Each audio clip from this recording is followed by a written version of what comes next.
Hello chess lovers, Suren here, and in this video I would like to share with you a beautiful attacking game played by Tigran Petrosian. His opponent is Soviet chess master Yakov Estrin, and the game was played in 1968 at Moscow Championship. Petrosian, who usually plays solid positional chess, generally without brilliant effects, in this game demonstrates that he can also play aggressively when the need arises. But before starting our game, if you are new to my channel, make sure that you are subscribed in order not to miss my future uploads. And now let's go for our game and see what happened on the board. Petrosian opened up with c4 English opening, and Estrin responded with e5, g3 knight c6, bishop g2 d6, knight c3 bishop e6, d3, and an inaccurate move by Estrin g6. In here, the most popular move according to modern theory is queen d7, but in our game we have g6, and Petrosian instantly spotted a gap in his opponent's camp and played b4. With this move, he is advancing on the queen side without losing a precious time on the preparation, and is exploiting the weakness of this long diagonal and the b file. Black didn't dare to capture on b4 and played queen d7, but let's take a look. What if knight takes b4, then white can play queen b3, and if a5 then a3, if knight c6 then queen takes b7 is coming, if knight d4 then white can first play rook b1, and then after rook c8 can kick away the knight and play knight b5. Black is in trouble. Let's go back. In our game after b4, black played queen d7, freed this d8 square for the knight. Here comes b5, knight d8, knight f3, and bishop g7. Another inaccurate move. It was important to play h6 and not allow knight g5 jump, but in our game we have bishop g7. Now comes knight g5 and e4. Another inaccuracy.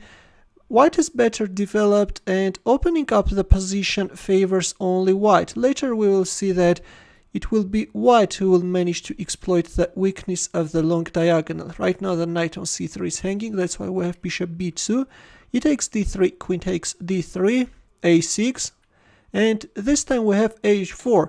This time Petrosian is advancing on the king's side, and he plays on both flanks. A takes b5, c takes b5, knight e7, queen d2, and black castles kingside. This looks risky, but there are no other good choices. For example, if we move like h6, then this is a very beautiful line which I would like to share with you. Then white can respond with knight e4. And if I move like castle in kingside, then white can go for the exchange of bishops and then play knight h7, a very beautiful move. White is simply exploiting the weaknesses of the dark squares. With this move is attacking the rook on f8. Of course, the knight is untouchable because of this fork, and if we move like rook h8, this time queen c3 can be very unpleasant.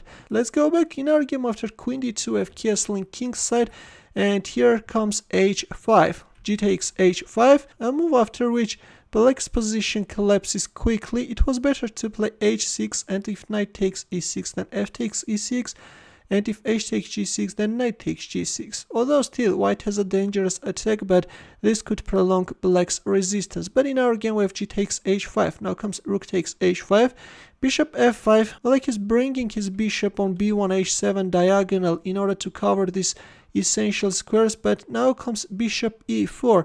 Petrosian wants to remove the defender and make black's kingside vulnerable. Bishop g6, and a powerful answer by Petrosian, rook takes h7. Look at this, guys. This sacrifice is simply blowing apart black's kingside. The king of exchange sacrifices goes for a rook sacrifice on h7. Black accepted the sacrifice and captured on h7. Here we have bishop takes h7 check, king h8, and castling queenside. The second rook will also join the attack. Knight g8.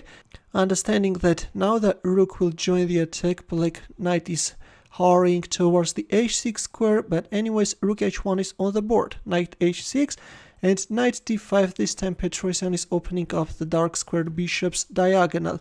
And if we have a look at the position, yes, it's difficult to find a good continuation for black.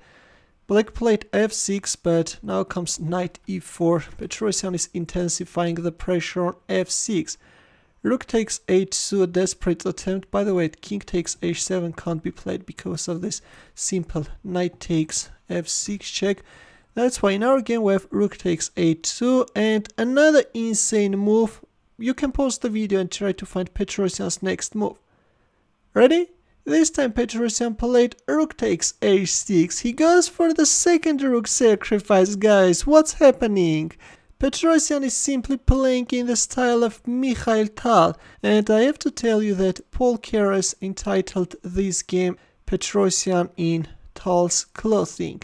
Black accepted the second rook sacrifice and we have queen takes h6, queen g7.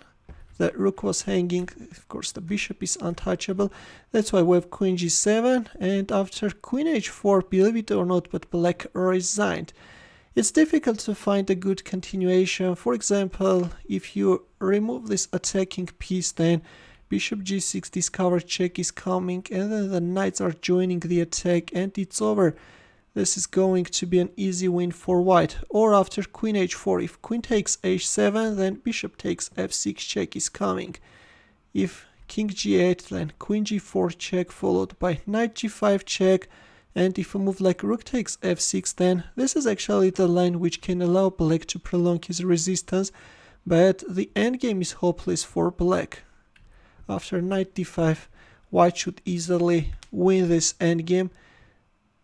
That's why after this calm queen h4 move, Yakov Estrin resigned. As mentioned in the beginning of the video, with this game Petrosian demonstrated that he was not only a solid positional player, but also fierce attacker. In the end, a beautiful chess puzzle for you. Please take a look at this position and try to find the winning move for white. I will wait for your answer in the comment section. Thanks for watching. Here are more suggestions for you. Consider checking them out as well. I will see you in my next video. Take care.